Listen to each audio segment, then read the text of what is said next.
లాలే మాలలైక్యత లాలే మాలలైక్యత జై భీమ్ జై భీమ్ జై భీమ్ జై మాల జై మాల జై మాల జై మాల జై మాల జై మాల లాలే మాలలైక్యత లాలే మాలలైక్యత లాలే మాలలైక్యత Go back, Mishra Commission. Go back, Mishra Commission. Go back, Mishra Commission. Go back. DSC ni వెంటనే రిలీజ్ చేయాలి. DSC నోటిఫికేషన్ విడుదల చేయాలి. DSC నోటిఫికేషన్ విడుదల చేయాలి. జయప్రదం చేయండి మాలల మహాసభను. జయప్రదం చేయండి మాలల మహాసభను. జయప్రదం చేయండి డిసెంబర్ 15 జరిగిన మాలల మహాగర్జన. జయప్రదం చేయండి డిసెంబర్ 15 జరిగిన మాలల మహాగర్జన. లాలి మాలల ఐక్యత, లాలి మాలల ఐక్యత, లాలి అఖిల భారత మాల సంఘాల జేఏసీ. లాలి అఖిల భారత మాల సంఘాల జేఏసీ.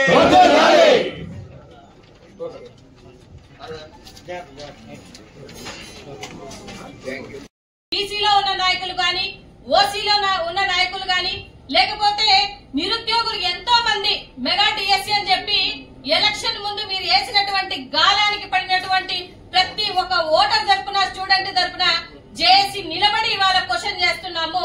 డిఎస్సీని మీరు ఎందుకు ఆపాల్సి వస్తుంది అనేది మీరు కూడా ఒకసారి మీరు ఆలోచించండి.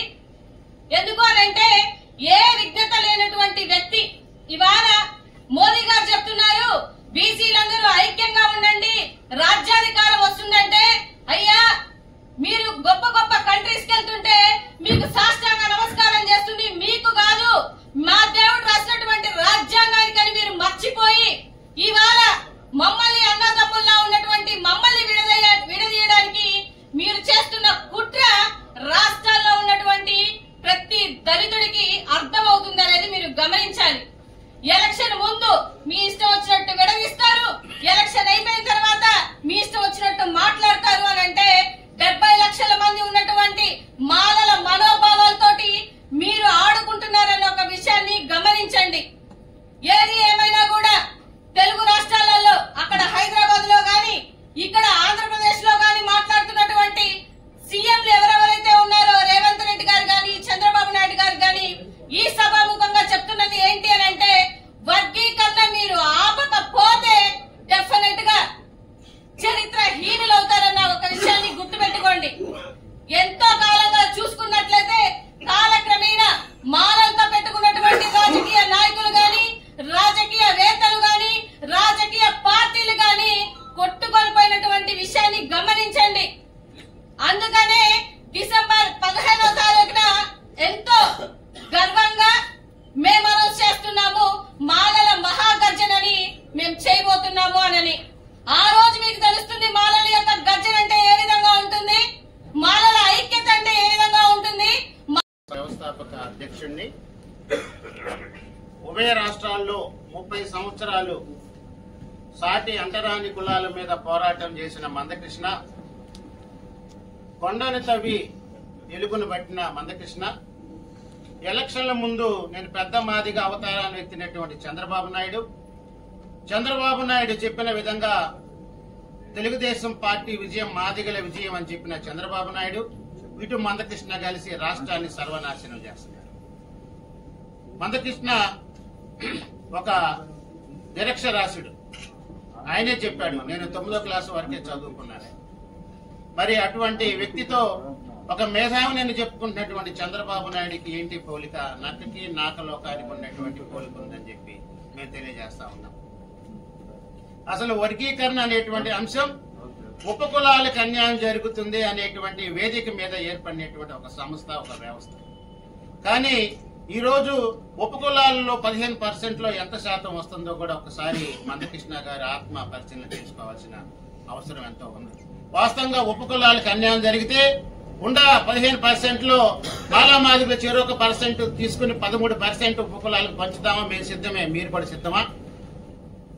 ఈ రోజు రాష్ట్రంలో ఏజ్ క్రాస్ అయ్యి ఎంతో మంది పేద ఓసీలు, బీసీలు, ఎస్టీలు మాకు ఏజ్ బారైందని చెప్పి కొంతమంది ఆత్మహత్యలకు పాల్పడుతుంటే రేపు వర్గీకరణ జరిగేంత వరకు మేము ఉద్యోగాలు ఇవ్వం, డిఎస్సిని నోటిఫికేషన్ రిలీజ్ చేయమని చెప్పి విద్యాశాఖ మంత్రి గారు చెప్పడం అతని అజ్ఞానానికి నిదర్శనం.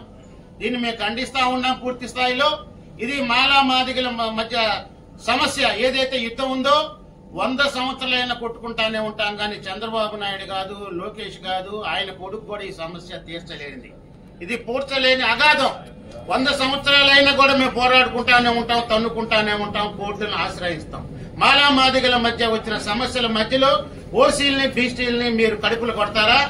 అన్యాయం చేస్తారా?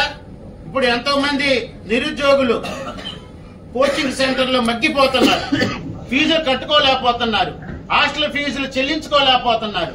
ఇటువంటి పేదలు ఎస్సీల్లో కాదు, పేదలు ఓసీల్లో కూడా ఉండారు, బీసీల్లో ఉండారు, ఎస్టీల్లో ఉండారు. ఇటువంటి నిరుద్యోగులకు మీరు కడుపు కొడితే చూస్తా ఊరుకోం. అవసరమైతే మేము నిరుద్యోగులైన ఓసీలు, బీసీలు, ఎస్టీలతో మేము చేతులు కలుపుతాం. నోటిఫికేషన్ వచ్చేంత వరకు ఉద్యమిస్తాం.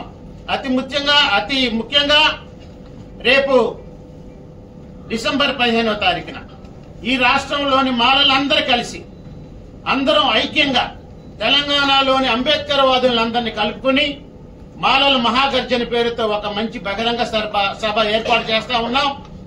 మీరందరూ కూడా ఈ రాష్ట్రంలోని మాలలందరూ నువ్వు మాలైతే కదిలిరా అనేటువంటి నినాదంతో ముందుకు పోతా ఉన్నాం. మీరందరూ కూడా రేపు మా చైర్మన్ గారు ఉప్పులెట్టి దేవిప్రసాద్ గారి సారథ్యంలో, నాయకత్వంలో జరగబోయే ఈ సభకు లక్షలాదిగా తరలి వచ్చి మాలల సత్తా చూపించి వర్గీకరణ అంశాన్ని ఎవరైతే ప్రతిపాదిస్తున్నారో ఆ రాజకీయ పార్టీలందరూ కూడా ఆలోచింపజేయాలని చెప్పి మీ అందరికీ విజ్ఞప్తి చేస్తున్నాను. Thank you. జై భీమ్, జై మాల.